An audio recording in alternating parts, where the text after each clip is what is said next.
A partir da década de 70, né, especialmente 77, é onde você tem o governo interferindo diretamente na alimentação das pessoas, né? Então foi a primeira de todas, de todo o mundo, foi as primeiras diretrizes que surgiram.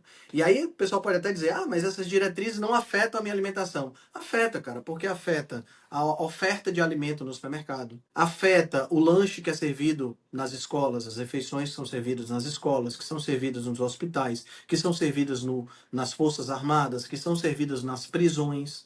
Tudo isso é afetado pelas diretrizes alimentares. E as diretrizes elas foram elaboradas por um comitê que era liderado pelo Departamento de Agricultura dos Estados Unidos, USDA. O Departamento de Agricultura deve satisfação a quem? Aos agricultores. Os agricultores produzem o quê? Trigo, milho, soja, arroz.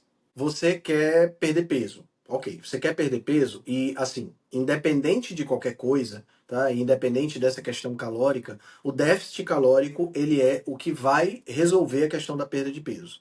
Eu não estou falando aqui, e é importante isso, eu tenho até um vídeo no meu canal sobre isso, eu não estou falando aqui de restrição calórica. Vamos definir as duas coisas diferentes. Déficit calórico é quando você come menos do que você gasta. Restrição calórica é quando você voluntariamente reduz o que você está comendo. Na dieta carnívora, a princípio, não há necessidade de você restringir as calorias. Você pode comer até a sua fome ser resolvida e você ficar saciado. Mas é muito fácil você entrar em déficit calórico. Isso acontece por quê? Porque você está comendo mais proteína. Uma quantidade maior de proteína exige uma quantidade maior de energia para ela ser digerida, então ajuda no déficit calórico. Então você aumenta o gasto calórico. Você está comendo mais gordura e quando você come mais gordura, o corpo acaba queimando mais dessa gordura sem produção de energia. Né? Isso está bem fundamentado na literatura científica. Então, você entra em déficit calórico sem se preocupar com a restrição, certo? Então, isso é um ponto importante. Ok, emagrecer está resolvido. Mas aí eu quero ganhar massa. E para ganhar massa magra, existem algumas premissas, tá? E nenhuma delas é comer carboidrato, não. Tá certo? Premissa número 1, você precisa colocar seu corpo. Olá a todos, bem-vindos a mais um podcast aqui no canal Modo Primal. E hoje o convidado é o Henrique Altran. Ele é nutricionista e professor, especialista em nutrição ancestral, criador do movimento Rebelião Saudável, além de possuir mestrado em ciências médicas. O Henrique é uma referência aí para a comunidade carnívora de nutrição ancestral, então é uma honra receber você aqui nesse podcast. Henrique, muito obrigado mais uma vez pela sua disponibilidade, seja muito bem-vindo. Ô, cara, muito obrigado. Eu que agradeço o convite e espero que a gente tenha um bom papo hoje. Não, com certeza. Maravilha. Henrique, eu tive que fazer um monte de. Eu tive que fazer Eu escrevi umas perguntas aqui, porque você é muito fera nesse assunto, né? Sabe Ah, muito, cara. já está há muitos anos. Né? Olha a biblioteca atrás dele ali. Então, para poder extrair o melhor disso, eu tive que fazer umas perguntas aqui que normalmente eu não faço. Ah, legal, Então, legal. Sem problema, vamos nessa. então, né, se você me vê lendo aqui, vai ser por causa disso. Mas, Henrique, me conta um pouco então da sua história, como que começou tudo isso, né, na sua vida? Cara, eu gosto muito quando me fazem essa pergunta porque eu tenho a oportunidade de voltar um pouquinho no tempo, né? A minha história com ciência, né? Com a parte de nutrição, bicho, eu sempre gostei muito de bicho, ela é bem antiga. Eu comecei, e como professor também, eu comecei na realidade, cara, quando eu tinha 8 anos de idade. Na época, eu era aluno. Só um parênteses aqui pra galera que tá assistindo a gente. Eu sou extremamente nerd e as minhas melhores memórias de vida, elas estão dentro do colégio, pra você ter uma ideia, né? Então, eu lembro perfeitamente da situação, a minha professora chamava Tia Helena, né? E ela sugeriu para a gente fazer um trabalhozinho de turma, né? De classe, e era dar uma aula sobre algum tema que a gente escolhesse. Eu me juntei com o meu amigo Daniel, eu sempre falo o nome dele, Daniel Teles, eu sempre falo o nome dele para vai que ele assiste um dia um podcast desse e entre em contato comigo para gente conversar e ver como é que a gente está hoje, eu nunca mais ouvi. E aí a gente se juntou e a gente resolveu fazer uma aula sobre insetos. Uma aula que era para ser de 15 minutinhos, né? A ideia da professora era essa e virou uma aula de 45 minutos. Essa é a minha primeira lembrança como professor, né? Eu tinha 8 anos de idade. Quando eu estava na sexta série, aí já com 12 anos, eu fui aluno de um grande professor de biologia aqui na cidade, é uma pessoa a qual eu tenho uma admiração muito grande, tinha uma admiração muito grande na época, porque ele era um cara muito estudioso. Foi ele que me empolgou ainda mais com o hábito da leitura. Meus pais sempre estimularam essa questão da leitura e ele me empolgou ainda mais, só que direcionado para essa questão da biologia, que é a minha primeira formação. Então eu comecei a construir minha biblioteca, comecei tudo isso naquela época, né?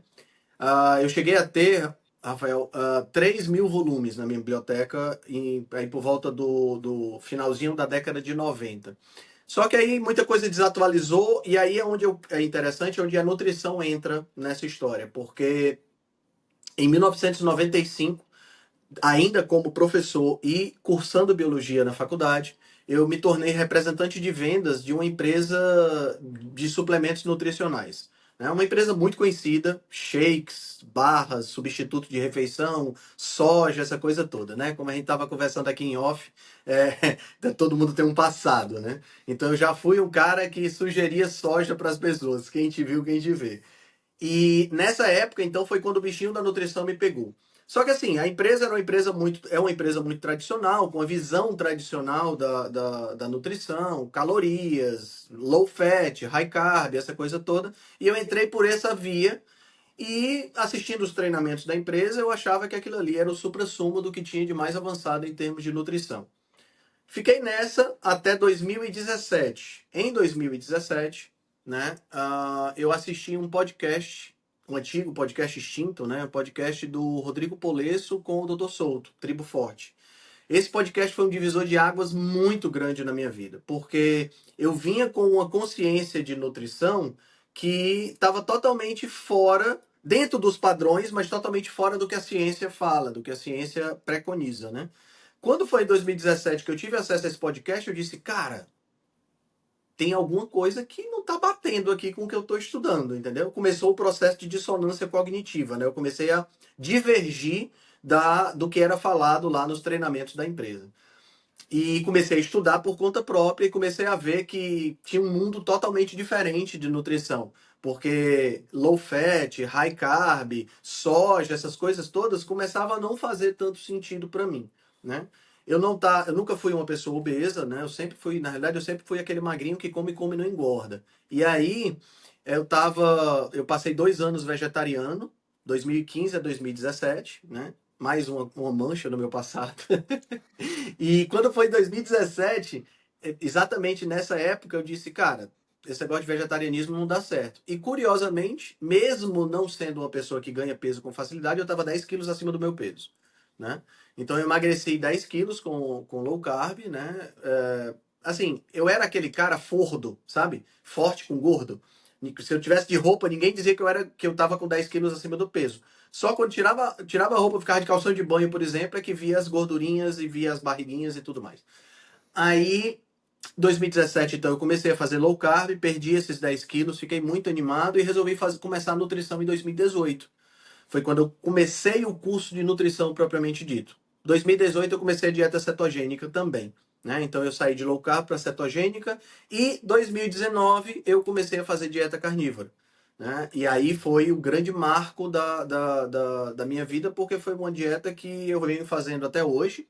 Né? São 6 anos já de dieta carnívora, claro. Eu não sou nenhum xiita da dieta carnívora, eu não considero a dieta carnívora, Rafael, um veganismo ao contrário, né? Porque os veganos, eles são radicalmente, se você botar na boca algo que veio de vegetal, de animal, você está agindo contra a causa e tal. Porque eu acho que dieta carnívora, eu penso dessa forma, não é uma ideologia.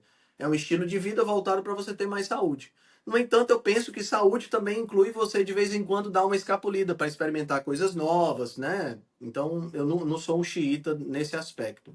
Só tenho muito cuidado porque eu tenho um pouco de compulsão por doce, então eu fico sempre atento a isso. Mas o que é fato é que eu venho fazendo dieta carnívora desde 2019, né? Em 2019 eu finalmente me desliguei da empresa de nutrição, então foram quase 3 longos anos de divergência intelectual, divergência cognitiva, discutindo com as pessoas lá dentro, entendeu? Porque falavam uma coisa e eu mostrava os estudos dizendo outra totalmente diferente. E até que, no final das contas, eu disse, não, cara, não dá mais, eu vou seguir minha carreira como nutricionista. Foi quando eu comecei a profissionalizar o meu Instagram e tudo mais. E estou aqui hoje como nutricionista ancestral, como eu costumo me definir. Perfeito. Nossa, Henrique, que história bacana. É sempre legal saber um pouco do passado, né? Saber um pouco das manchas do nosso currículo, mas acho que isso faz parte, né? Isso que Claro, traz a claro, gente a ser claro. o que é hoje. Claro, eu não estaria aqui hoje, eu não teria a quantidade de pacientes que eu tenho hoje, eu não daria o tipo de acompanhamento que eu dou hoje, se eu não tivesse passado por essa experiência com vendas. Tá entendendo? Que bom que foi dentro da área de nutrição, porque se juntou com a minha aptidão de gostar de ciência e tudo mais, né? E isso me permitiu montar uma estratégia de atendimento que me permite realmente estar perto do paciente, fazer um acompanhamento mais próximo, sabe? Uma coisa que era o que eu fazia com os clientes lá, né? Então, quer dizer, Sim. nada do nosso passado é perdido. É. Serve de lição de como fazer ou de como parar de fazer e mudar. Sempre penso É, dessa forma. e ainda te trouxe o conhecimento de que aqueles produtos, né, suplementos que você trabalhava não eram o caminho da saúde, né? Porque muita gente, às Exatamente. vezes, a gente pensa isso, né? Durante É, boa parte da vida.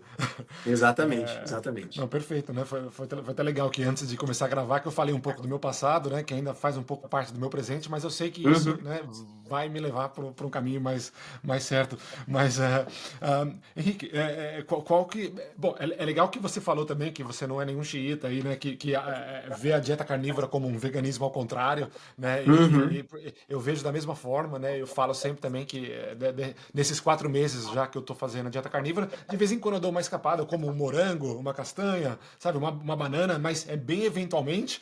E eu tenho orgulho de falar isso, porque antigamente, nas minhas dietas do passado, né, com pão integral, enfim, contando um pouco de caloria, quando eu saía da dieta, era chocolate, era bolo, era pizza, era McDonald's. Então hoje, quando eu saio da dieta, é uma fruta, é uma castanha, sabe? Então, Uhum. nem É uma essa. saída não saída, né? Exato, cara, é uma saída saudável, né?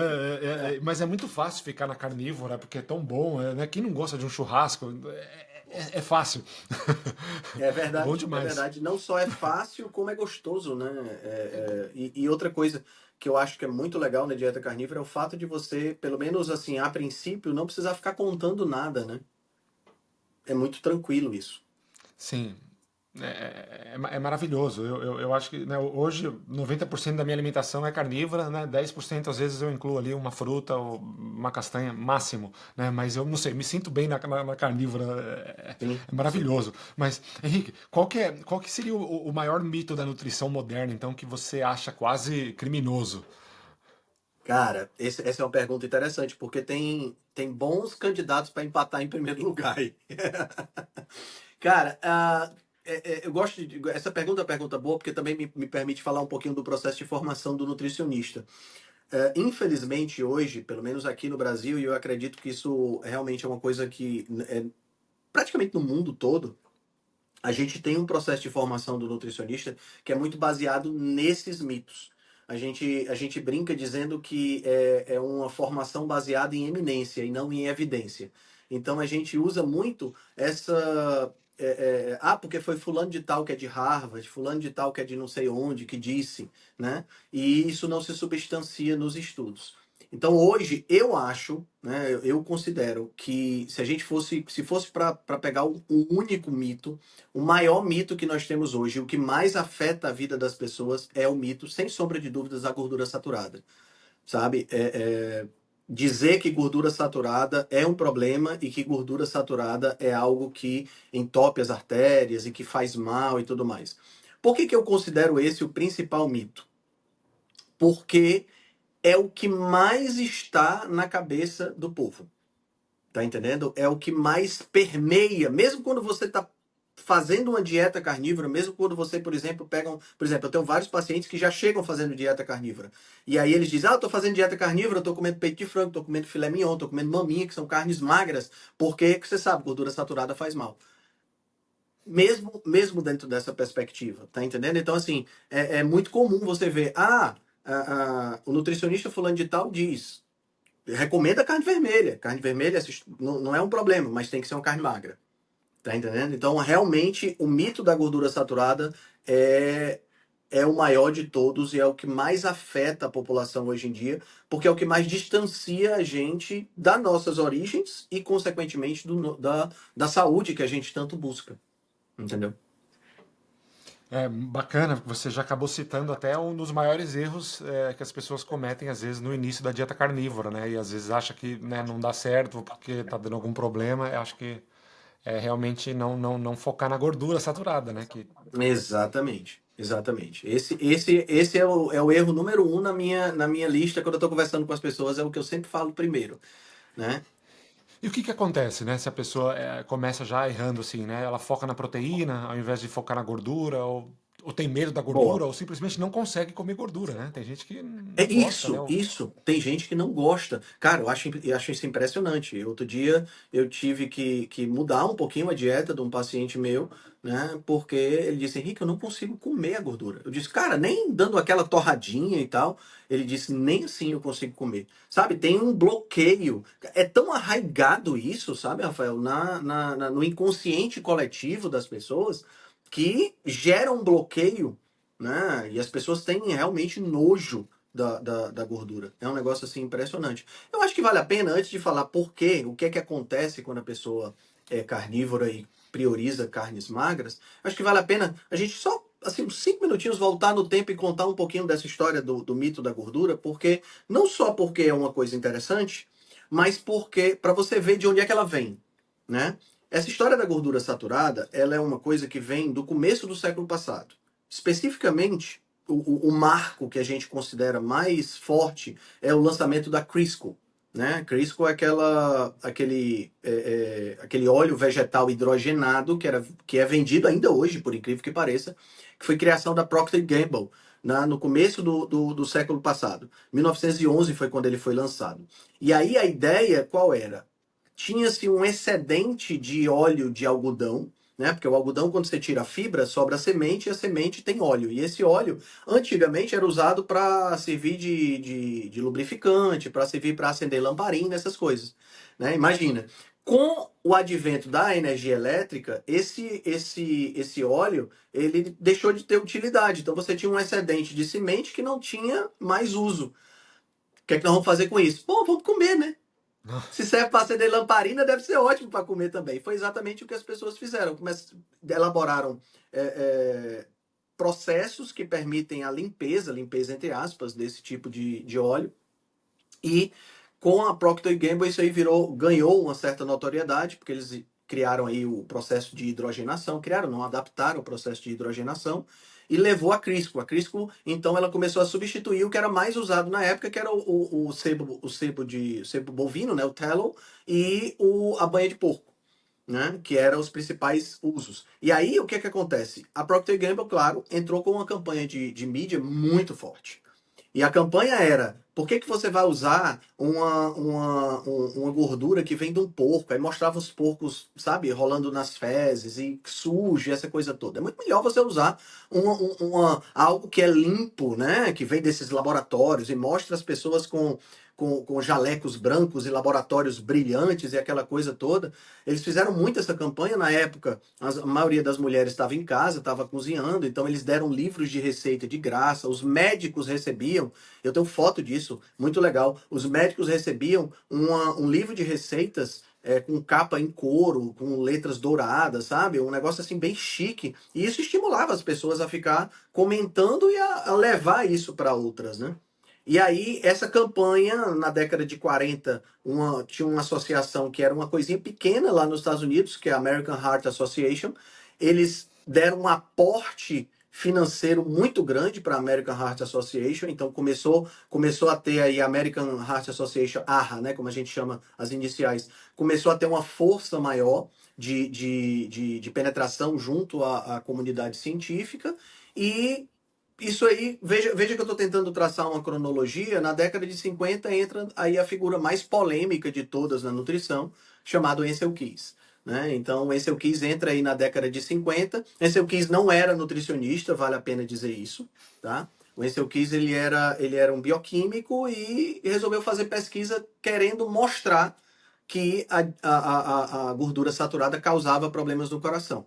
E aí ele usou o que na época foi muito controverso, mas mesmo assim ele conseguiu, através muito de força bruta e de argumentação forte e de boas conexões, porque o Ansel Keys ele tinha conexões no governo, porque ele tinha elaborado chamado de K-ratio, né, que era a ração K, que era usada pelos soldados da Segunda Guerra Mundial. Então ele tinha muito contato no governo norte-americano, e aí ele, em cima disso, ele tinha muitos contatos científicos, e aí ele começou a divulgar essa ideia. Ficou conhecido, essa pesquisa ficou conhecida como o estudo dos 7 países. Ele fez um primeiro estudo que envolvia 6 países, esse estudo foi muito mal recebido, ele ampliou o segundo estudo para 7 países. Na realidade, foram 22 países analisados, mas ele escolheu, a gente chama de cherry picking, né? Ele escolheu os países especificamente que serviam à hipótese dele. Um estudo extremamente mal elaborado, um estudo mal controlado, um estudo epidemiológico que não pode estabelecer causa e efeito, mas com essa força de argumentação, né, com esses contatos científicos, ele conseguiu estabelecer uma relação de causalidade. Então, a gordura saturada, que já tinha sido abalada por conta da Crisco, já tinha sido abalada porque a American Heart Association começou a favorecer a Crisco em relação à gordura saturada, veio sofrer mais um baque. E aí a gente pula aí para a década de 70 com as primeiras diretrizes nutricionais, né, que vieram dos Estados Unidos, precisamente em 1977. Esse comitê que foi criado, né, ele inicialmente foi criado com o objetivo de acabar com a fome nos Estados Unidos. Ele foi muito bem sucedido nisso, né? E aí, na década de 70, em 1977, para ser mais preciso, ele voltou-se para o problema das doenças cardiovasculares. Já se tinha observado que as doenças cardiovasculares estavam aumentando, né? O infarto do presidente Eisenhower na década de 50, os infartos levaram as pessoas a ficarem, a saúde pública a ficar bem aware, bem atenta a esse tipo de situação, né? E em 1977 foi as primeiras diretrizes saíram e condenaram as gorduras saturadas e enalteceram os óleos vegetais de semente, né? Os óleos refinados de semente, as gorduras poliinsaturadas. E aí, cara, o que é que acontece? Se eu vou substituir a gordura do alimento, se eu vou fazer, por exemplo, laticínios sem gordura, se eu vou tirar a gordura de todos os processados que eu uso, eu tenho que botar alguma coisa no lugar, senão o produto fica intragável. Aí eu vou fazer a transição para responder a tua pergunta. Então eu tenho que colocar o carboidrato. Tá entendendo? Então foi exatamente nesse período que a gente começou a privilegiar o carboidrato em relação à questão da gordura, né? E esse privilégio do carboidrato acabou levando a quê? Acabou levando a gente a ter um aporte muito maior de carboidrato na dieta e isso aí domina a nutrição hoje. Né, que você aprende na faculdade que a pessoa não consegue viver sem carboidrato, que precisa de 55% de carboidrato, senão você não vai ter energia para o cérebro e por aí vai. Que são outros mitos que a gente pode tocar se você achar interessante.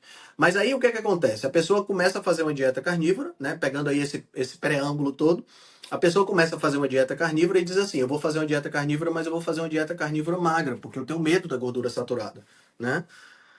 Bom, duas coisas são importantes em relação a isso. Primeiro, quando você tira o carboidrato, né, vem de uma dieta tradicional, mesmo que não seja uma dieta rica em porcaria, né, rica em fast food, biscoito e tudo mais, você vem de uma dieta, se é de uma dieta tradicional, você come pão integral, você come arroz integral, você come bolacha integral, você come frutas, né, em grande quantidade. Então você vem de uma dieta de 50 a 55% de carboidrato. E aí você diz, ok, eu vou tirar o carboidrato porque eu já percebi que eles não são legais. Na hora que você tira o carboidrato, o corpo precisa tirar energia de algum lugar, né? E o nosso corpo, ele é muito bom de tirar energia do carboidrato e muito bom de tirar energia da gordura. Mas nós não somos bons tiradores de energia da proteína, né? Na realidade, a proteína, universalmente falando, se você pegar aí todo o reino animal, até mesmo todos os seres vivos, as proteínas elas são fundamentalmente substâncias estruturais, né? Então elas servem para dar forma nos animais, né? Elas servem para dar nossa estrutura e são substâncias que são catalisadores, né? São as enzimas, né? Que fazem a catálise, ou seja, que fazem a aceleração das reações do nosso corpo. Elas não são boas para fornecer energia. Mas o corpo não vai perecer por conta de falta de energia se você deixou de comer carboidrato e deixou de comer gordura, né? Que é o caso da pessoa que começou essa dieta carnívora magra, vamos dizer assim. Então o corpo vai dar um jeito de extrair energia da gordura. das proteínas, né? E aí a gente tem alguns problemas, né? O primeiro problema, por não ser uma boa fonte de energia, eu preciso investir energia para tirar um pouquinho. Então, o meu lucro líquido de energia é pequeno. Então, eu preciso degradar muita proteína. Quando eu degrado muita proteína para obter energia, eu libero muitos compostos nitrogenados. E aí eu gero um outro problema, porque os compostos nitrogenados, eles são tóxicos. Por isso que a gente mantém isso sempre sob controle, que a gente tem os rins, para jogar esses compostos nitrogenados fora. Só que numa dieta magra, muita atenção que eu estou falando de uma dieta magra, tá, pessoal? Numa dieta proteica magra, o que vai acontecer é que você vai produzir muitos compostos nitrogenados que vão elevar o nível de toxicidade no seu sangue. E aí você começa a ter sintomas. Isso pode acontecer 2 meses depois, um mês depois, mas vai acontecer mais cedo ou mais tarde. E esses sintomas podem incluir mal-estar, tontura, vômitos e até mesmo, em casos mais graves, pode acontecer até mesmo a morte. Tá entendendo? Você está se sobrecarregando de excesso de proteína. Henrique, é possível você comer excesso de proteína? É, claro que é. Você pode, se você vai, a sua fome não vai passar. Você vai comer peito de frango, filé mignon e tomar whey como lanche. A sua fome não vai passar. Você vai viver com uma fome constante. Por quê? Porque está faltando, o corpo está precisando de uma fonte de energia usável, vamos dizer assim, né? Tem até um episódio interessante na história norte-americana quando os colonizadores saíram do leste para o oeste, né? Eles no meio do caminho eles ficaram sem mantimentos e sem caça, né? Sem carne. E aí eles começaram a sobreviver com carne de coelho, que eles conseguiam pegar na época. E a carne de coelho é extremamente magra, né? E muitos deles passaram mal, teve fome, teve até morte incluída. E esse episódio ficou conhecido como a fome do coelho. Então a gente chama de rabbit starvation, exatamente essa questão do uso apenas de carnes magras. Entendeu? Então, a pessoa que está fazendo uma dieta carnívora, mais cedo ou mais tarde a dieta, é claro, a pessoa não vai ficar, não, eu vou aguentar aqui na dieta carnívora magra, porque mesmo passando mal eu sei que é boa. Não vai. A pessoa vai, mais cedo ou mais tarde, ela vai acabar desistindo da dieta porque fica insustentável, entendeu? Nossa, perfeito. E isso leva também até a solução da dúvida de muitas pessoas que às vezes falam, não, mas a dieta carnívora não faz mal porque o excesso de proteína faz mal para o corpo, né? Então você explicou muito bem já, né, o que realmente faz mal ali para o corpo, Sim. porque realmente o excesso de proteína não é legal, principalmente se você estiver tentando, né, usar a proteína como fonte de energia. Exato, Perfeito. exato. Esse ponto que você tocou agora do excesso de proteína, é importante o pessoal entender que para você ter excesso de proteína, esse excesso ele só vem quando você não privilegia a gordura como fonte de energia ou até mesmo os carboidratos. Tá? É meio que impossível você comer um excesso de proteína em uma dieta com carboidrato ou com gordura. Tá? A proteína ela vai compor aí 20, 25, 30% de calorias, mas ela não vai passar muito disso porque fica insustentável. A dieta é difícil de você seguir. Por exemplo, você pesa quanto, Rafael, hoje? 84. 84 quilos. Olha só, para você ter uma dieta que tenha excesso de proteína, falando aqui em termos do que existem de estudos, os estudos que mostram uma ingestão proteica máxima de 4 gramas por quilo de peso, sem afetar os rins e sem afetar o fígado, são 4 gramas por quilo de peso, é muita coisa. Seria, no seu caso, 336 gramas de proteína por dia. Se a gente fizer as contas, cada 100 gramas de carne tem em torno de 25 gramas de proteína. Então seria 1, 2, 3, 4, seria aproximadamente 1,3 kg a 1,4 kg de carne por dia. E você ainda não estaria em excesso. E eu estou falando aqui de carne magra. Imagina, você comer 1,5 kg de filé mignon por dia. Meu amigo, no final do dia você está assim, porque você não aguenta mais comer. Certo? Então, você comer excesso de proteína não é fácil, só acontece se você começar a complementar com shakes proteicos, se você começar realmente tirar a gordura e tirar a proteína e tirar o carboidrato, aí sim, você vai acabar comendo excesso de proteína. Mas em uma dieta tradicional, privilegiando a gordura, uma dieta carnívora privilegiando a gordura, é muito pouco provável que você coma excesso de proteína. E mesmo assim, não é uma coisa que vai acontecer. Você comeu 1,5 kg de carne hoje e amanhã você amanhece doente. Não é assim.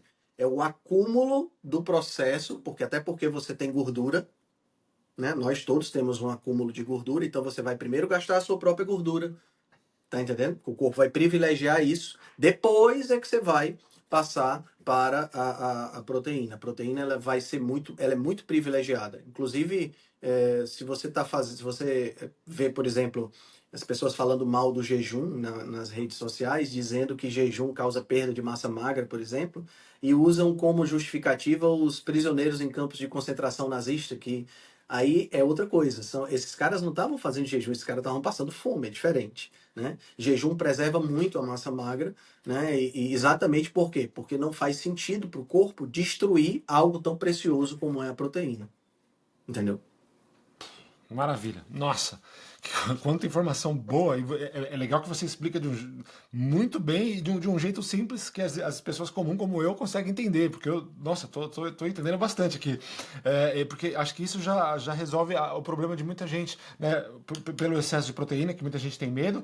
Ou até, por exemplo, eu não consigo, eu nunca paro para contar se eu tô comendo 70% gordura e 30% carne, né? Eu como eu acho que eu tenho que comer ali. Mas eu tento priorizar as gorduras, eu adiciono bastante gordura bovina, bastante manteiga, né, e priorizo Uhum. as carnes gordas. Mas muita gente Certo. ainda tem essa dúvida, né? A gente recebe muita pergunta aqui no canal, por exemplo, sobre, nossa, mas como que eu faço para saber se eu tô comendo mais gordura ou mais proteína? Eu penso o seguinte, eu penso que a dieta carnívora ela tem alguns princípios que são princípios básicos, tá? Que são os princípios que podem nortear aquela pessoa que está querendo determinado tipo de resultado. Vamos lá. O principal público das pessoas que começam a dieta carnívora é perda de peso. Não tem, até porque a maioria das pessoas hoje está gorda, então elas estão, é o principal. Mas nós temos pessoas que vêm por conta de doenças autoimunes, doenças psiquiátricas, né? Problemas intestinais. Então, são outros casos que a gente pode abordar aqui. Mas para perder peso, a gente tem algumas diretrizes que são básicas e que você não precisa nem de nutricionista para isso, certo? Número um é você priorizar carnes gordas, certo? Aí você vai dizer assim, Henrique, e se eu priorizar, por exemplo, só costela, que é a carne mais gorda que tem, costela bovina, dá para fazer a dieta carnívora? Dá, você vai ter aí em torno de 65% de gordura na tua dieta, certo? De acordo com as tabelas validadas, tá? Dá tranquilo. Agora, se você quiser benefícios extra, né? Você prioriza a carne gorda e o segundo ponto, acrescenta gordura, certo? Aí você pode acrescentar manteiga, pode acrescentar o sebo bovino, pode acrescentar banha de porco, pode acrescentar, por que não, o azeite de oliva ou óleo de coco, se você gosta, não vejo nenhum problema nisso. Você acrescenta para quê? Para que você possa ter um pouco mais de gordura, chegando aí a 70, 75% de gordura, e começar a obter os benefícios extras que a dieta cetogênica pode fazer. Porque veja bem, se você faz uma carnívora com 50% de proteína, com 60% de gordura, 40% de proteína, essa dieta carnívora não vai ser cetogênica, tá? Porque a quantidade de proteína está muito alta, né? E essa quantidade alta de proteína impede o teu corpo de fabricar cetonas.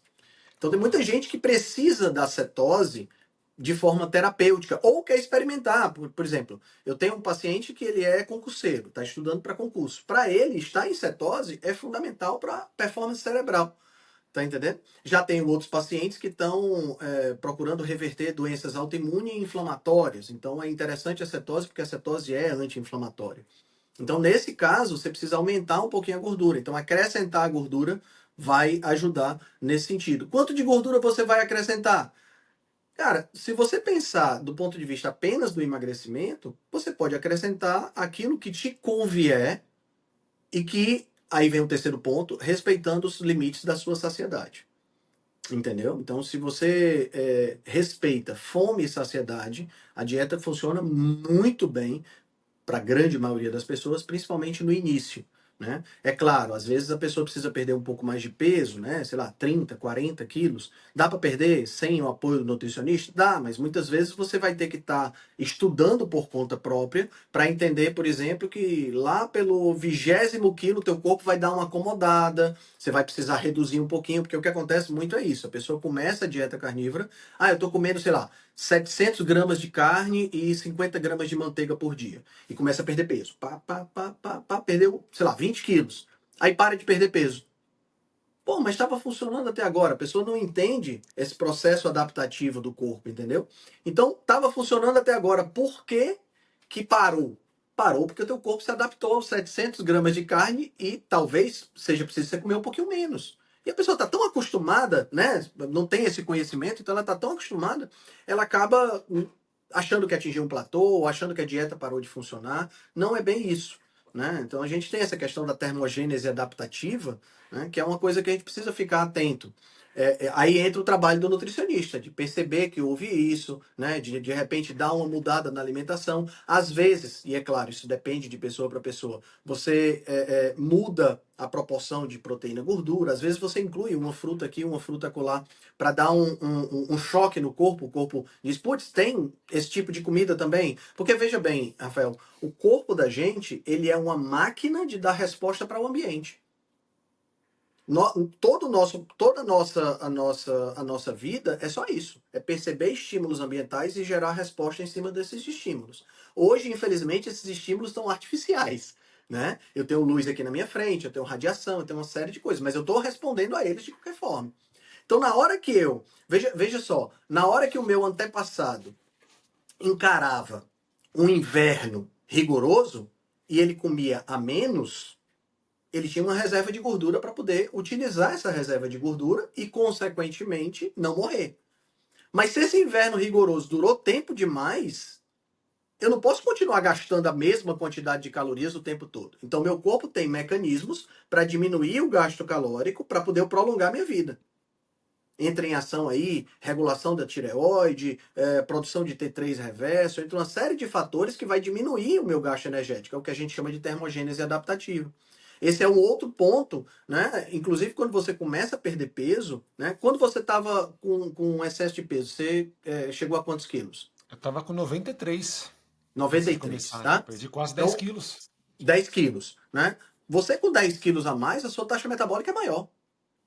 Não tem como. Quanto maior o organismo, quanto mais pesado o organismo, maior a taxa metabólica. Tá entendendo? Em valores absolutos. Né? Então, se você tinha uma taxa metabólica maior, agora com 84, 83, você tem uma taxa metabólica menor. Portanto, a sua necessidade energética acaba sendo uma necessidade energética menor. O pessoal pode até estar escutando o seu podcast e estar dizendo, pô, mas todo mundo fala que caloria não importa, essa coisa toda. Não importa. Mas isso não deixa de ser uma coisa, um fator que influencia no processo. É muito mais difícil você fazer uma dieta carnívora e não conseguir perder peso porque está comendo demais. Eu vou começar agora. Estou com 120 quilos e quero perder peso. Quero perder 40 quilos. Vou começar uma dieta carnívora. É muito pouco provável que você não perca de cara, a não ser que tenha algum problema metabólico e tal. Né? Por quê? Porque para você comer energia demais fazendo dieta carnívora é difícil. Principalmente se ela tiver uma boa quantidade de gordura. Tá entendendo? É possível? É. Putz, são 8 bilhões de pessoas no mundo. Sempre tem um animalzinho que come carne demais. Não tenha dúvida disso. Né? Eu já tive uma paciente que eu sempre começo com a perspectiva, com o paciente, eu sempre começo com a perspectiva de não precisar contar nada, sabe? Principalmente que a maioria das pessoas não tem nem tempo para isso. E aí ela disse, Henrique, isso pode não funcionar para mim, eu como bem. Eu digo, não, relaxa. Dieta carnívora não é assim, eu pensando, né, na minha cabeça. E aí eu disse, tudo bem, então vamos lá. E aí ela me mandava os pratos do que ela estava comendo, e ela realmente comia bem, né? E eu digo, como é que tá? E tudo mais. Um mês depois, eu perguntei para ela, e aí? Como foi a perda de peso? Ela disse, não perdi nada. Eu disse, como assim você não perdeu? Não, não perdi. Aí eu analisei os pratos dela, eu estava recebendo os pratos pelo WhatsApp. Tá entendendo? Então vi que ela não estava furando a dieta. Né? Ela continuou o mesmo ritmo de exercício, continuou sono, tudo estava normal. Só que aí, quando eu fui analisar, ela estava comendo gordura e carne demais. Por incrível que pareça. Tá entendendo? E isso não fez o corpo dela não perder peso. É fácil isso acontecer? Não é. Não é. Eu tenho catalogados aqui desde que eu comecei a atender, mais de 1.300 pacientes. Foi a única pessoa, a única, que eu tive que dizer, ok, você come demais mesmo. Tá entendendo? Então, é possível. Não é fácil, mas é possível. Então, é um fator que a gente precisa também botar aí na balança da equação. Cara, o nosso corpo é uma máquina incrível. Mas são tantas nuances, sabe? Quando você começa a estudar e a minha ânsia, e você vê essa biblioteca aqui atrás de mim, não é por outra coisa.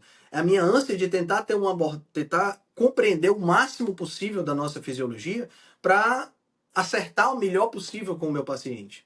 Tá entendendo? Então é difícil, não é fácil. Não é você muda aqui, muda acolá e tá resolvido. Tem muitas nuances da, da, da nossa fisiologia que a gente não pega fácil assim, sabe? E a variabilidade é muito grande também. Uau, fantástico, Henrique, demais mesmo. De como algumas pessoas conseguem, né, cometer o excesso, né, Sim, mesmo numa sim, dieta carnívora que para muitas pessoas parece quase impossível, né, de sim. comer, e às vezes tem um efeito contrário, né, acaba comendo de menos porque não consegue comer Sim, de tanta sim, saciedade, né? sim. Mas acho que vale a pena citar também porque muita gente às vezes tá na academia e, né, e tem aquela visão estética também que quer ganhar massa muscular e aí às vezes tem essa dúvida, né? Como é que eu faço para ganhar massa muscular sem carboidrato, gente? Porque né, É. a gente sempre foi vendido isso, né? Então eu mesmo tô nessa descoberta ainda, né? Como é que eu faço? Será que eu como mais proteína? Será que eu como mais gordura? E o contrário, quando eu quiser secar, né? Pro famoso projeto verão, eu quero dar uma secada. O que que eu faço? Eu corto a gordura? Corto a proteína? Ou corto as calorias? Aham. Cara, são muitas coisas, né? Muitas nuances, como a gente estava falando. É interessante, Rafael, porque assim, vamos pegar caso a caso, tá? Você quer perder peso. Ok, você quer perder peso e, assim, independente de qualquer coisa, tá? Independente dessa questão calórica, o déficit calórico, ele é o que vai resolver a questão da perda de peso. Eu não estou falando aqui, e é importante isso, eu tenho até um vídeo no meu canal sobre isso, eu não estou falando aqui de restrição calórica. Vamos definir as duas coisas diferentes. Déficit calórico é quando você come menos do que o que você gasta. Restrição calórica é quando você voluntariamente reduz o que você está comendo.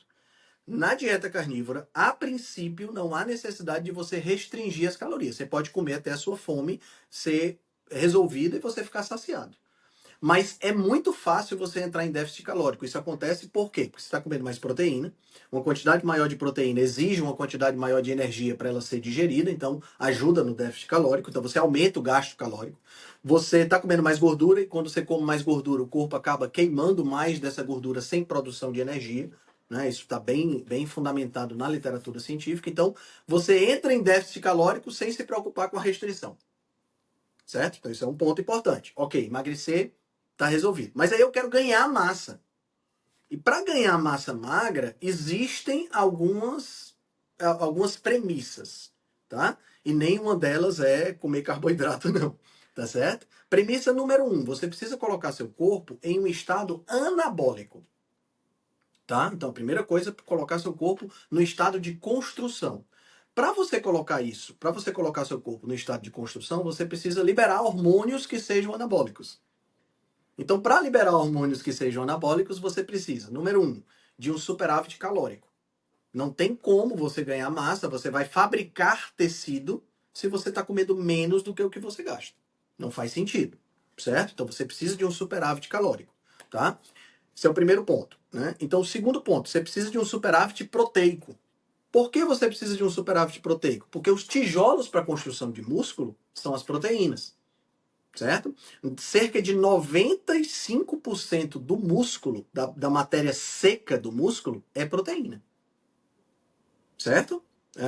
Tem muita água dentro do músculo também, claro, mas 95% da matéria seca é proteína. Então eu preciso de mais proteína para poder encher esse músculo com mais proteína, tá? Agora, como eu falei, eu preciso de um estado anabólico. Então, essa proteína tem que ser uma proteína que tenha especificamente um aminoácido chamado leucina, que é o aminoácido mais anabólico que tem. E esse aminoácido você vai encontrar em grandes quantidades nas proteínas de origem animal. Não vai encontrar em boa quantidade nas proteínas de origem vegetal. Isso não significa que ele seja ausente, tá? Mas nos animais você vai encontrar em maior quantidade. Nesse ponto é que você tem a questão do carboidrato. Tá? Por que os fisiculturistas e a galera toda fala tanto do carboidrato para o ganho de massa magra? Porque o carboidrato ele estimula a produção de um hormônio anabólico chamado insulina. Então, o grande objetivo do fisiculturista que se empanturra de carboidrato é aumentar a insulina. Só esse, tá? Por que você está dizendo isso, Henrique? Porque a quantidade de carboidrato dentro do músculo é mínima, certo? Se você pegar uma pessoa como você com 80 e tantos quilos, você tem no máximo uns 700 gramas de carboidrato acumulado no seu músculo e no seu fígado. Não mais do que isso. Tá entendendo? O carboidrato que se acumula no músculo e no fígado é o glicogênio. E o glicogênio, ele é um carboidrato, ele é uma molécula extremamente higroscópica, atrai muita água. Para cada grama de glicogênio, eu tenho 3 gramas de água associado a ele. Então não dá para ter muito, porque senão seria ser praticamente um aquário ambulante, né? E essa manipulação da quantidade de água e tudo mais é o que os fisiculturistas fazem perto aí dos campeonatos, né?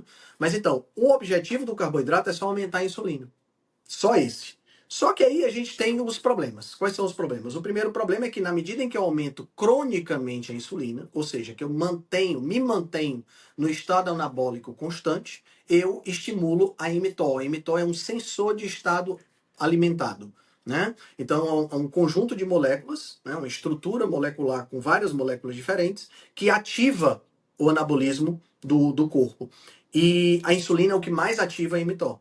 Então você não só aumenta o ganho de proteína, de músculo, você aumenta também o ganho de gordura. Você aumenta também o risco de desenvolvimento de câncer. Você diminui a autofagia.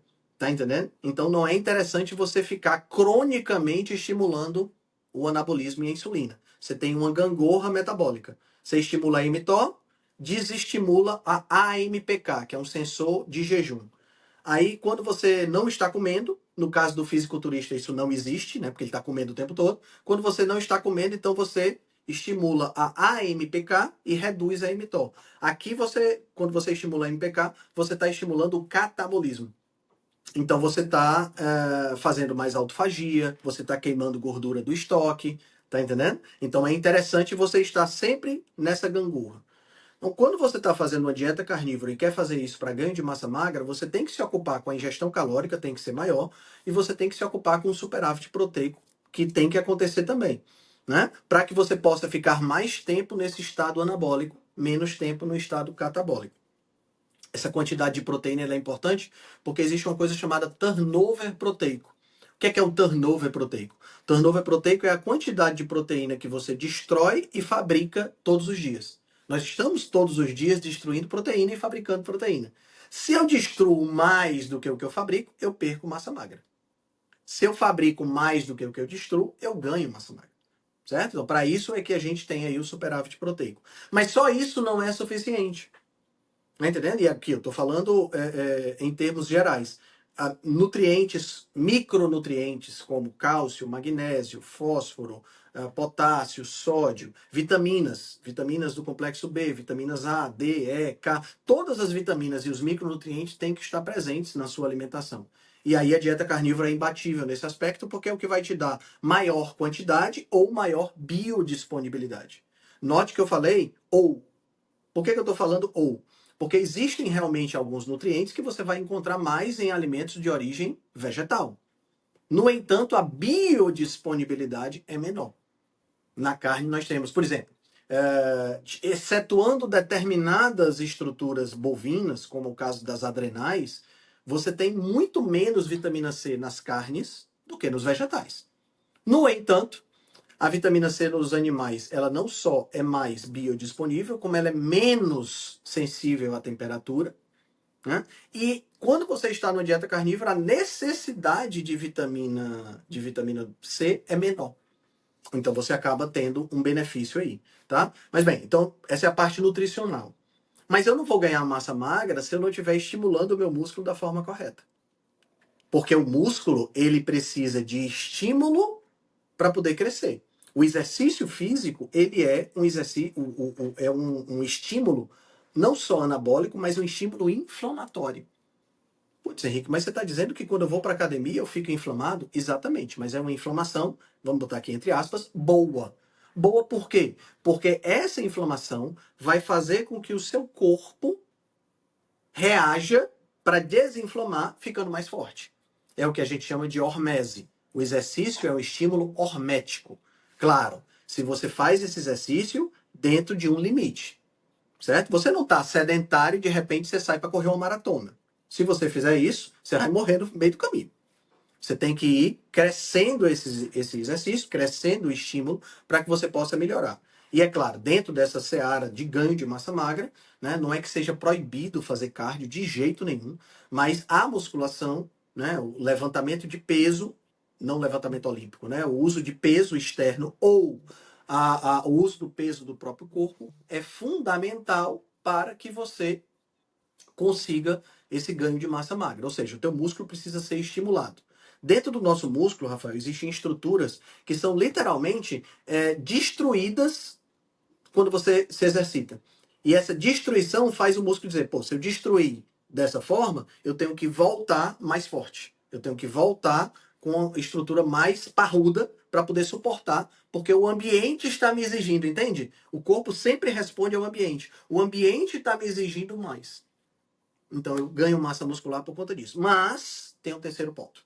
E o terceiro ponto é o descanso. Sem descanso não há ganho de massa magra.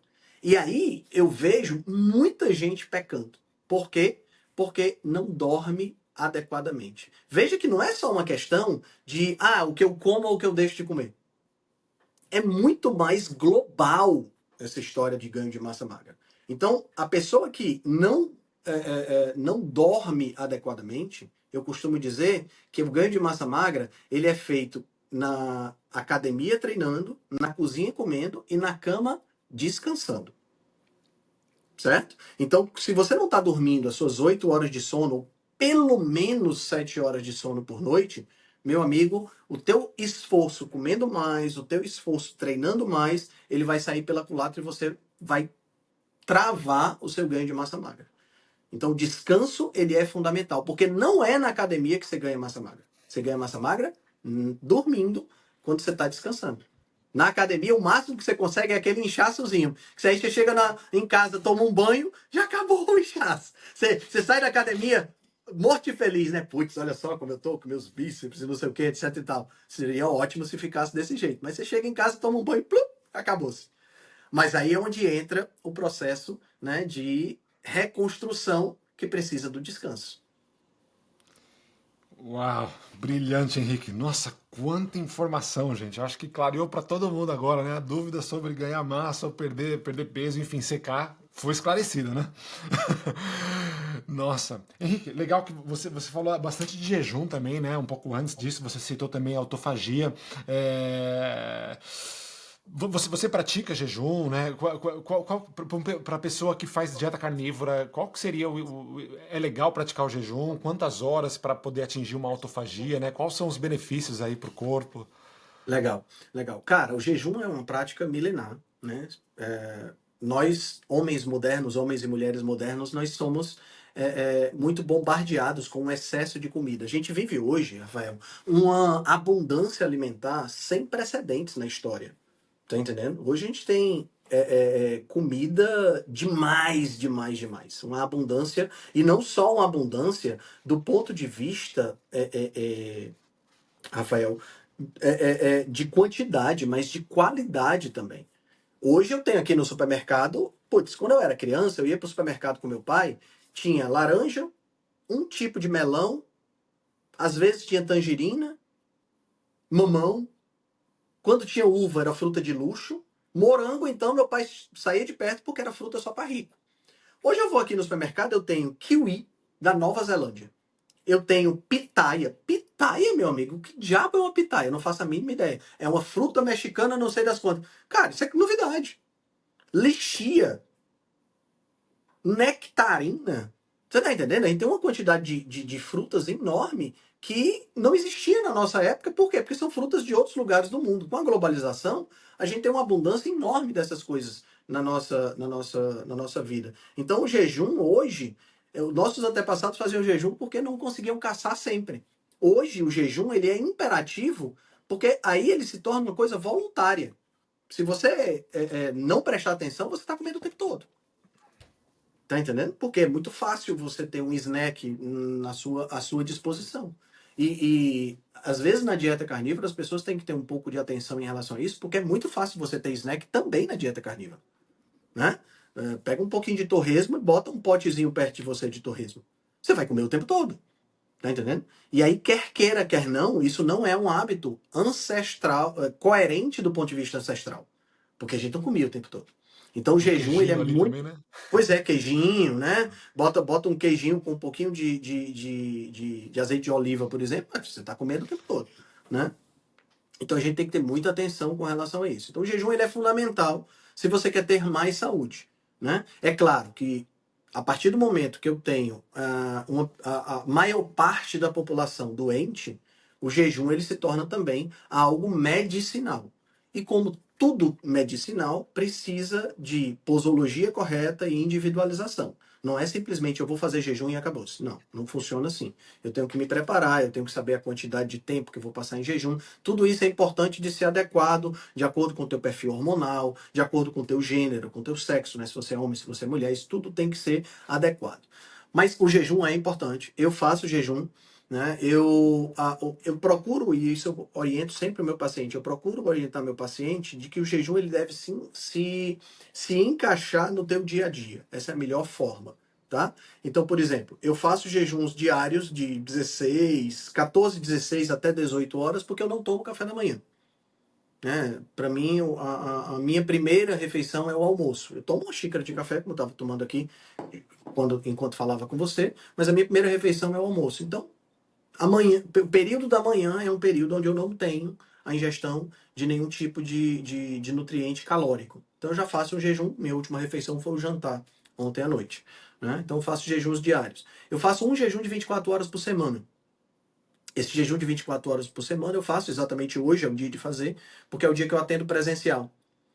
Então, o almoço ficaria uma janela de tempo muito reduzida. Eu prefiro não almoçar. Eu vou direto para o meu jantar. Então, como a minha refeição ontem foi o jantar, vai ser o jantar hoje de novo, então eu faço 24 horas de segunda para terça, sempre. Né? Sempre que eu vou atender, lógico, na terça-feira. Uma vez por mês, uma vez a cada 2 meses, eu faço um jejum de 48 horas. E aí é uma coisa mais sazonal e mais assim de surpresa, porque não é comum esse jejum encaixar no meu estilo de vida. Tipo assim, Henrique, você foi passar o final de semana fora, só tinha porcaria para comer, não come, entendeu? Não vale a pena sair da dieta por conta disso. Então eu prefiro não comer. Certo? Teve uma época na minha vida que eu fazia muitas viagens para o interior do estado, e aí as comidas lá eram o quê? Bolo, pão, esse tipo de coisa. Aí o que eu fazia? Era o final de semana que eu já fazia um jejum de 48 horas e estava tudo bem. Né? E uma vez por ano, às vezes 2 vezes, mas uma vez por ano é garantido, eu faço um jejum maior, acima de 3 dias, com o objetivo de fazer uma espécie de reset metabólico. Né? Então eu tenho essa prática de jejum no meu ano, vamos dizer assim. Mais uma vez, como eu falo, jejum não é uma coisa que você faz sem uma orientação, se você quiser ter efeitos específicos. É interessante isso, interessante você pensar sempre nisso. Às vezes a pessoa, por exemplo, eu já tive pacientes, né, que chegaram para mim fazendo muito jejum. É possível, Henrique, fazer muito jejum? É. Esse paciente, por exemplo, ele mandou uma planilha da semana. Se eu pegasse a semana dele, ele estava. O tempo que ele estava comendo era tipo 20% da semana. Ele estava fazendo jejum demais. E aí o que é que aconteceu? Perdeu super peso no começo e travou. Por quê? O corpo é uma máquina de dar resposta para o ambiente. Na hora que eu jogo escassez de alimento, meu corpo até reduz a gordura, porque eu vou usar essa gordura como fonte de energia. Vai chegar um ponto que ele vai dizer: se eu continuar desse jeito, a minha poupança vai acabar. Então eu tenho que acochar o gasto. E aí ele começa a parar, literalmente, diminuir o gasto calórico. E aí a pessoa atinge um platô e não sabe por que está emagrecendo mais. Pô, não funcionou tão bem. Né? É aquela velha termogênese adaptativa. Cara, se você pensar nos benefícios que o jejum traz relacionados com autofagia, né? O que é a autofagia? A autofagia é quando o corpo, auto de em si, né? É quando o corpo ele vai se digerir, ele vai destruir a si mesmo. Fagia significa fagos, vem de comer, né? Então, antropófago, aquele que come homem, né? Antropos, né? Então, fago significa comer. O corpo em autofagia, ele vai comer a si mesmo. Então, a gente está o tempo todo acumulando células velhas, a gente chama de células senescentes, organelas que perdem a capacidade de trabalhar, e a gente vai acumulando essas coisas, e a gente precisa de um momento aonde o corpo, por não estar recebendo nutrição externa, ele vai ter que se voltar para dentro para destruir essas coisas. E aí eu consigo aproveitar. Eu tenho aqui uma mitocôndria que não está funcionando, mas tem um bocado de coisa lá dentro que eu posso reaproveitar. Tem aminoácido, tem vitamina, tem minerais, tem lipídios que estão lá dentro que eu posso aproveitar. Então, o que é que acontece? A célula vai lá, digere essa mitocôndria, a gente chama de mitofagia, né? Digere essa mitocôndria, aproveita os constituintes para fabricar aquilo que está sendo necessário. Esse processo só acontece quando, lembra da gangorra? Só acontece quando você desliga, ou pelo menos diminui o estímulo AMTO e aumenta o estímulo a AMPK, que é um outro sensor, só que é o sensor do extremo oposto. A mTOS é um sensor para estado alimentado, a MPK é um sensor para estado não alimentado. Então, se eu estou o tempo todo comendo, eu não gero autofagia. E se eu não gero autofagia, eu acumulo lixo, que poderia ser reciclado dentro do meu corpo. Tá entendendo? Na hora que eu consigo fazer a autofagia, eu estou reciclando lixo. E aí basta pensar na nossa casa. Se eu estou o tempo todo gerando lixo e não estou reciclando esse lixo, jogando fora, reciclando o que seja, o que é que acontece? Vai chegar um ponto que a minha casa fica insustentável, de podridão.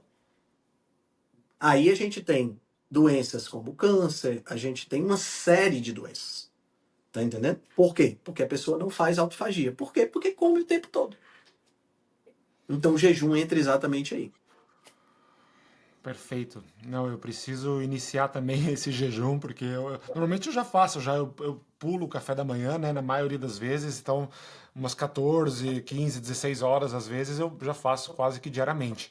Mas eu gostaria de incluir ao menos uma vez por semana, um de 24 horas, né, como você falou, talvez uma vez por mês ou a cada 2 meses, um de 48 e quem sabe aí uma vez por ano, né, de 3, 4 dias. Acho que é importante, né? Sim, sem dúvida. Henrique, por que, né, na sua visão, por que você acha que as diretrizes alimentares nos afastam da saúde? Ah, cara, a gente pode então, a partir daí, continuar a história, né, que a gente comentou lá na história da gordura, né, essas diretrizes, as primeiras diretrizes, até 1970, tudo que você tinha era recomendações de sociedades e associações que não eram recomendações oficiais, né? A partir da década de 70, né, especialmente 77, é onde você tem o governo interferindo diretamente na alimentação das pessoas, né? Então foi a primeira de todas, de todo o mundo, foi as primeiras diretrizes surgiram. E aí o pessoal pode até dizer, ah, mas essas diretrizes não afetam a minha alimentação. Afeta, cara, porque afeta a oferta de alimento no supermercado. Afeta o lanche que é servido nas escolas, as refeições que são servidas nas escolas, que são servidas nos hospitais, que são servidas nas forças armadas, que são servidas nas prisões. Tudo isso é afetado pelas diretrizes alimentares. E as diretrizes elas foram elaboradas por um comitê que era liderado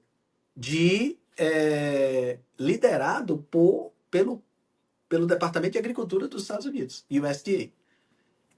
O Departamento de Agricultura deve satisfação a quem? Aos agricultores. Os agricultores produzem o quê? Trigo, milho, soja, arroz. Tá entendendo? Então, essas diretrizes voltaram a sugerir que o principal produto desses agricultores deveria ser a base da alimentação. E aí, isso casa com gordura saturada faz mal, né? Inicialmente, gordura saturada, na realidade, as primeiras diretrizes falavam de gordura de uma maneira geral.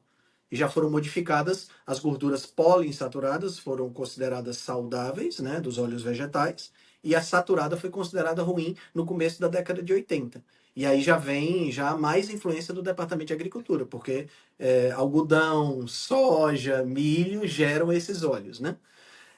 E assim, a gordura saturada ela só foi ganhando má fama com o tempo, né? Como eu falei, desde o começo do século passado, e na medida em que começou a acontecer essas diretrizes, ela foi ganhando uma fama e entrou o processo de formação do nutricionista, né? E os nutricionistas hoje ainda sugerem que a gente consuma 55% de carboidrato. Cara, é uma coisa tão contrassenso, Rafael, que veja, pensa bem, se eu tenho um nutriente que eu fabrico, o meu corpo fabrica carboidrato, o meu fígado produz carboidrato. Para isso, basta eu ingerir matéria-prima para isso, que é gordura e proteína. Se eu fabrico carboidrato, qual é o sentido que tem a base da minha alimentação ser o nutriente que eu fabrico? Não é para ser a matéria-prima para esse nutriente que eu fabrico?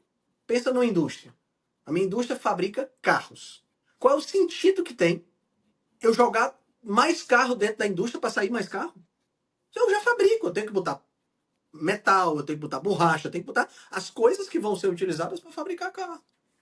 Tá entendendo? Então não faz sentido nenhum você entupir o seu corpo de carboidrato. Isso não significa que você não possa comer. Não é isso. Tá? Porque a gente fala essas coisas e o pessoal diz assim, então eu não posso comer. Não, não é isso. Tá? A gente às vezes fala as coisas e as pessoas extrapolam. Né? Não é que você não possa comer carboidrato. A questão é por que comer a maior parte das suas calorias, dos seus nutrientes, em carboidrato. E negligenciar, por exemplo, gorduras que são essenciais, que eu não consigo fabricar. Ou negligenciar, o que é pior, aminoácidos que são essenciais. Porque se você analisar como é que está a ingestão proteica da maioria da população hoje, está baixíssimo. Por quê? Porque proteína é um nutriente caro. E por ser um nutriente caro, é o que você vai encontrar em menor quantidade onde? Nos ultraprocessados. E o que é que está acontecendo com a população hoje? Comendo mais ultraprocessado do que qualquer outra coisa. Os Estados Unidos já comem quase 70% das calorias em ultraprocessados. E o Brasil está indo no mesmo caminho. Saiu um estudo agora, 2, 3 semanas atrás, falando de 30% de ingestão de ultraprocessados aqui no Brasil. É só uma questão de tempo até a gente ter a maior quantidade, né, de ultraprocessados sendo consumido. E os ultraprocessados seguem as diretrizes. Você está entendendo? Os ultraprocessados, eles seguem as diretrizes. Os ultraprocessados são pobres em gordura saturada, os ultraprocessados são ricos em carboidratos, são pobres em fibras, né? Isso aí não segue muito bem. Mas esses ultraprocessados acabam seguindo mais ou menos a ideia. Até mesmo, se você pensar, mas a bolacha Oreo não segue as diretrizes. Fato. Mas o biscoito integral daquela Nesfit segue as diretrizes. Tem fibra, tem carboidrato, tá entendendo? Aí o que acontece? Os indivíduos comem achando que estão comendo alguma coisa saudável, quando na realidade estão comendo mais uma porcaria vestida de coisa saudável. É complicado, né? Porque, poxa, no século passado a gente até podia entender, né, que como a manipulação foi feita, porque não tinha muitos canais de mídia, né? A gente tinha ali a televisão, no máximo ali o jornal, talvez umas revistas, não sei. E aí todo mundo, né? A American Heart Association, né? Mais o Departamento de Agricultura, mais né, alguns cientistas ali já conseguiam colocar tudo, né, todas as armadilhas ali para as pessoas acreditarem, né, que gordura saturada fazia mal e que, né, o óleo vegetal era o que fazia bem para a saúde. Mas hoje, né, em 2025, a gente tem muitos canais, né, praticamente, né, com muito pouca censura, né, entre aspas, mas a gente tem muito mais acesso à informação e mesmo assim a gente ainda parece que está longe ainda da verdade, né? Eu não consigo entender, parece que está tão simples. Acho que hoje, como eu já estou nisso há 4 meses e eu pesquiso e estou cada vez mais envolvido nisso, eu recebo muita informação sobre isso. Então, o algoritmo, ele te trata assim, né? Então, parece que para mim já está todo mundo sabendo disso. Mas, ao mesmo tempo, parece que não. Parece que está todo mundo longe disso ainda, né? É verdade, é verdade. A gente... Esse é um ponto interessante, sabe, Rafael? A gente fica meio numa bolha, né? A gente, quando começa as mídias sociais, né, YouTube, Instagram, TikTok, que seja, eles te colocam dentro de uma bolha, porque o algoritmo é feito para você ficar cada vez mais conectado. O algoritmo é feito para te fisgar o máximo de tempo possível. E como é que ele vai te fisgar? Ele vai te fisgar através dos teus interesses. Se você se interessa por A, B ou C, é A, B ou C que ele vai te mostrar. O D, o E e o F ele não vai te mostrar. Tá entendendo? E aí você fica no que o pessoal chama de echo chamber, né? Você fica numa câmara de eco, o tempo todo reverberando aquilo que você quer ver, né? Isso eu vejo isso o tempo todo com meu pai, por exemplo. Meu pai, ele é de um polo político e ele fica o tempo todo vendo esse polo político o tempo todo, tá? Não vou citar nomes aqui, mas ele fica o tempo todo nessa seara política. Quando ele escuta falar do outro polo, é para falar mal. Então é o tempo todo aqui, reverberando aqui. E a crença vai aumentando cada vez mais. Entendeu? Então, assim, a grande maioria das pessoas não está se alimentando bem. A gente fica o tempo todo em contato, dieta carnívora, etc e tal, cetogênica, essa coisa toda. Mas as pessoas não são assim. As pessoas não estão dentro dessa perspectiva comendo bem. As pessoas estão comendo muito mal. Eu, quando vejo um estudo como esse mostrando que 30% das calorias dos brasileiros são de ultraprocessados, eu fico, caraca, como é possível? Eu saio Entendeu? para a rua aqui também, eu fico em choque, né? Quando eu vou Pois para um é. shopping, ou eu vou para uma festa, ou eu vou para qualquer lugar que tenha muita gente, eu falo, gente, meu Deus.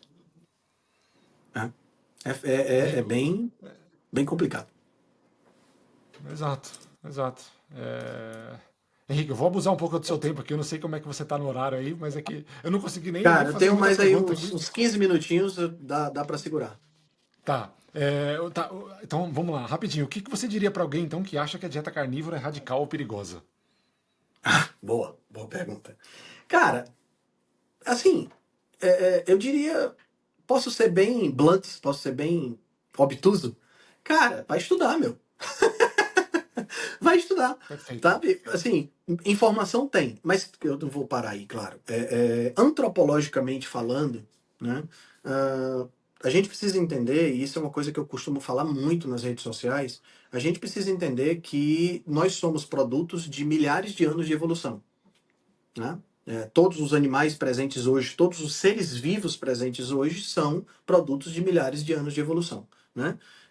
E aqui não importa muito a sua opinião, falando aqui para o telespectador, se você é criacionista, se você não é, se você acredita, se você não acredita, os fatos têm primazia sobre as nossas crenças, né?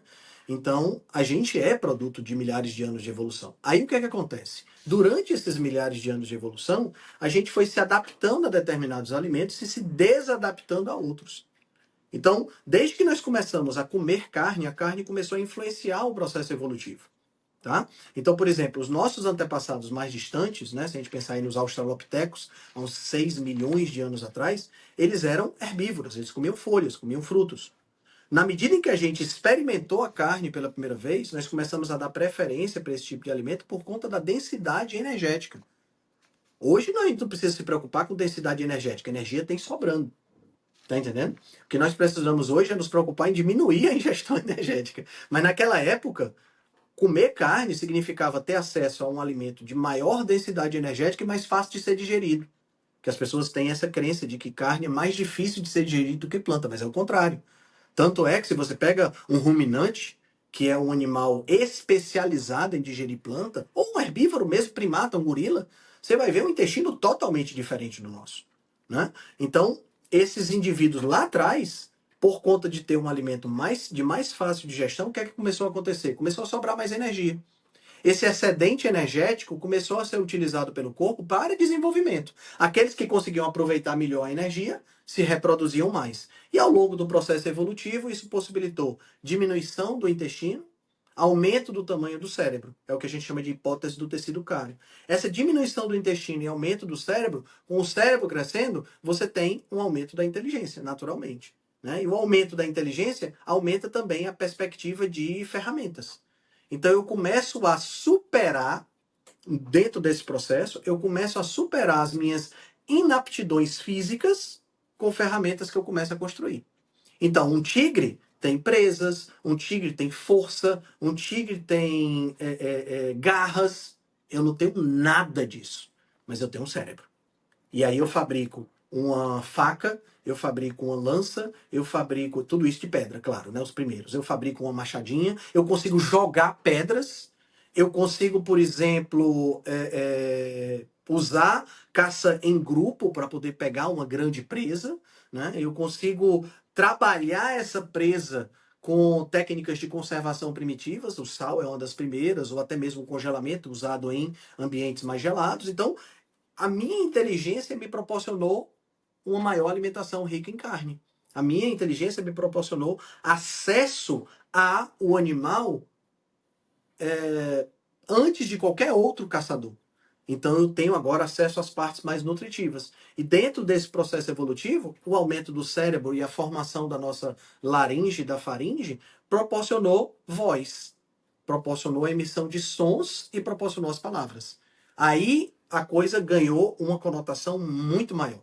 A principal hipótese, Rafael, que sugere que os neandertais não conseguiram progredir enquanto os Homo sapiens conseguiram, e hoje os neandertais estão extintos, embora a gente ainda tenha genes neandertais entre a gente, é que a quantidade de socialização dos neandertais era muito baixa.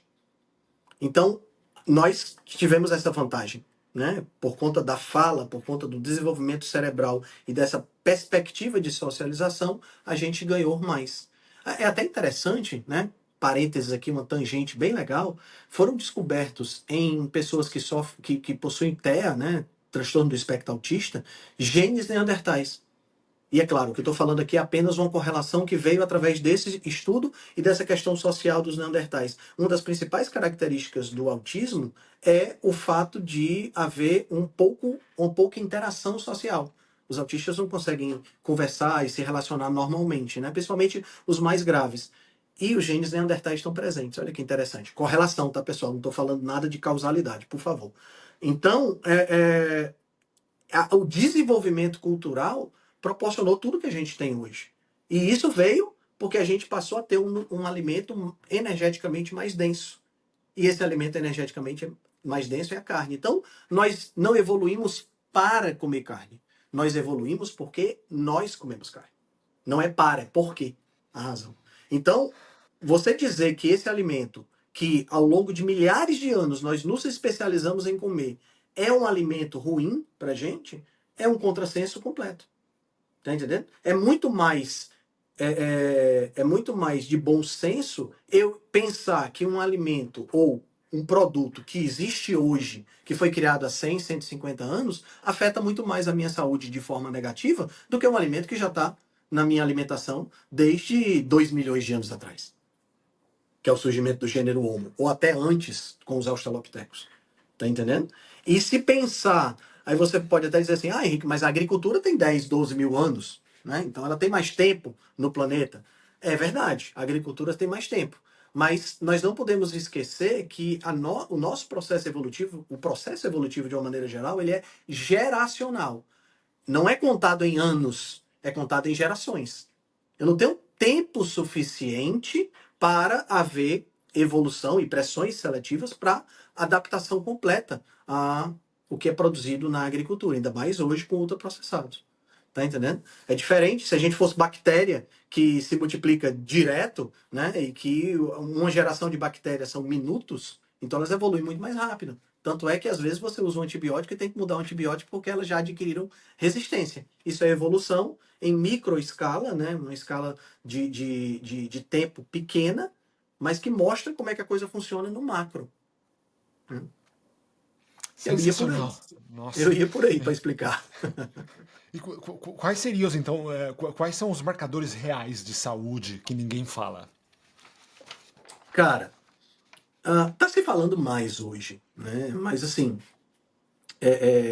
eu colocaria o seguinte.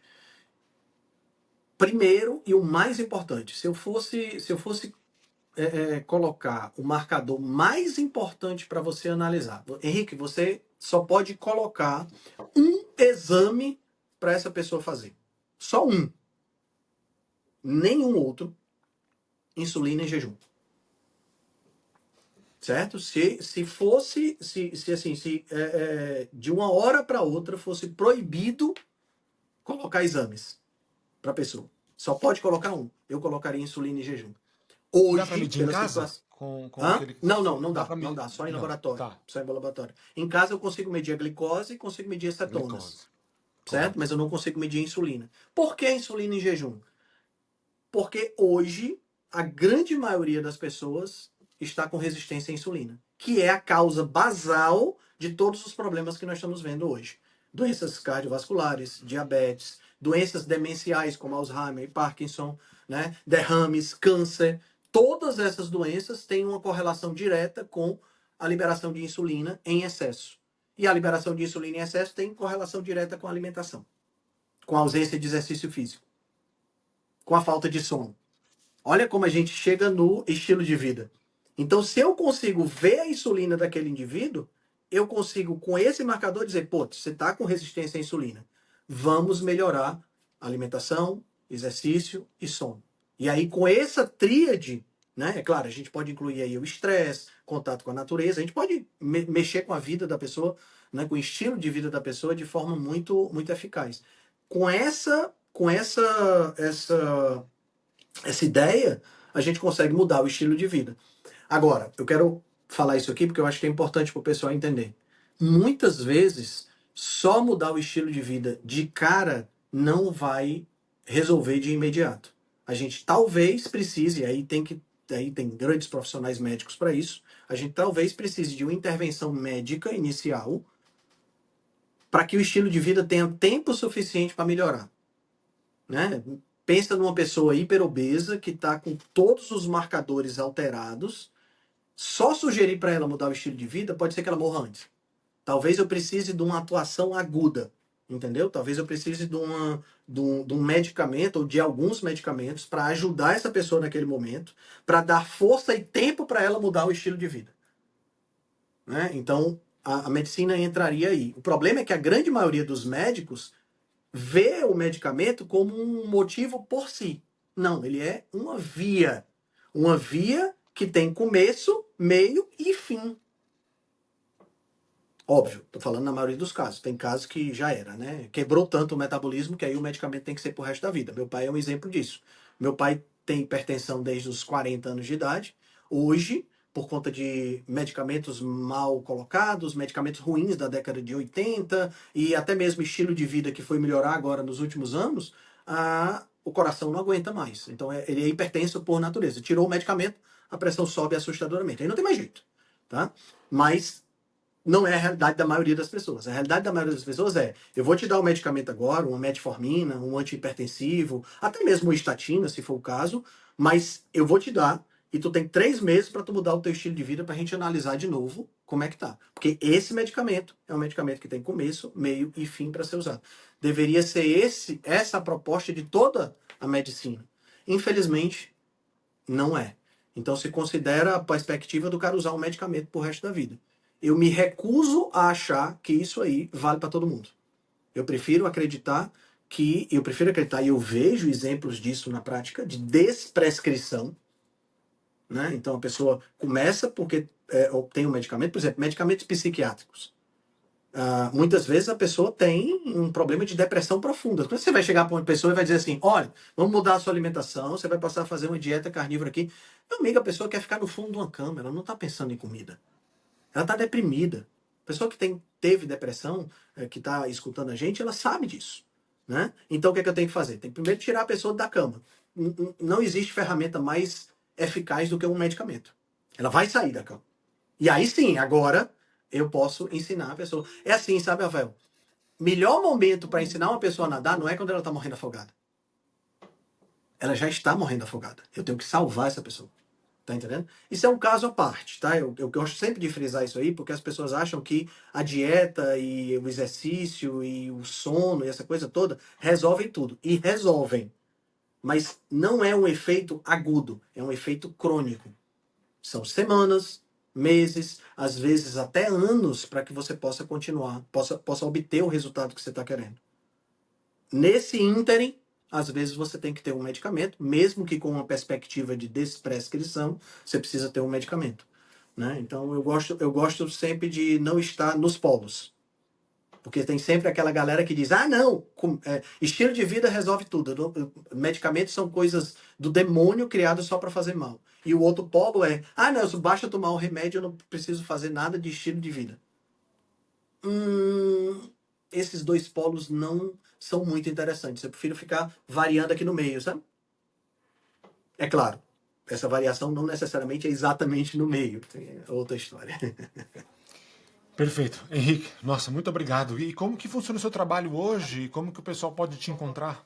Ah, legal. Cara, hoje eu tenho um canal no YouTube, né? Basta procurar lá no YouTube Henrique Altran. Hoje é a minha principal ferramenta de divulgação em vídeos mais longos, né? Então eu tenho o canal no YouTube, tenho o Instagram, que eu uso também bastante para fazer divulgação.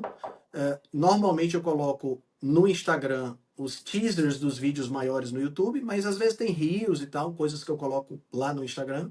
Faço muitas lives, né? Faço muitas. Inclusive, já quero aqui deixar o convite público, né? Para você não ter risco de dizer não. Para a gente fazer uma live juntos, você contar um pouco da sua história. Tem o clube de leitura, eu acho que essa parte informativa, né? Como eu sou professor há mais de 30 anos, é uma coisa que eu gosto muito de fazer. E leitura tem muito a ver comigo, dá para ver aqui por trás. Então tem o clube de leitura, que tem aulas semanais, ao vivo e que ficam gravadas e tal. A gente pega esses livros de nutrição e estilo de vida e dá uma destrinchada, né? Você pode, de repente, colocar o link na descrição do vídeo, se você achar interessante. E, por último, eu queria falar da jornada, né? Jornada Rebelião Saudável, que é o maior evento hoje de nutrição e estilo de vida em língua portuguesa, né? Estamos no 5º ano, esse vai ser o 5º ano, 2025. É um evento online, mas uma abrangência super legal. São 18 palestrantes esse ano, 7 dias de evento, 3 palestrantes internacionais, então a gente vai ter aí uma galera boa, né? E com palestras voltadas para o público leigo, mas também para o público profissional. Então, é um evento super legal. E por último, é claro, minha atuação como Nutri, né? Como nutricionista. Né? Quem quiser entrar em contato, eu não tenho secretária, faço questão de atender meu paciente pessoalmente, né? Então quem quiser entrar em contato, basta ir lá no meu Instagram, tem um link lá do WhatsApp, é só falar comigo, eu estou à disposição. Perfeito. Henrique, nossa, muito obrigado. Mais uma vez eu vou deixar todos os contatos do Henrique aqui na descrição desse vídeo. Henrique, vamos ter que marcar mais um podcast, porque o papo com você é infinito, sem dúvida. Muito Bora! obrigado. Muito Cara, eu obrigado. fico honrado com o convite, espero ter ajudado a galera e depois a gente marca uma parte 2. Maravilha. Perfeito. Muito obrigado, Henrique. Valeu, meu amigo, um forte abraço. Valeu, tchau, Tchau, tchau. tchau.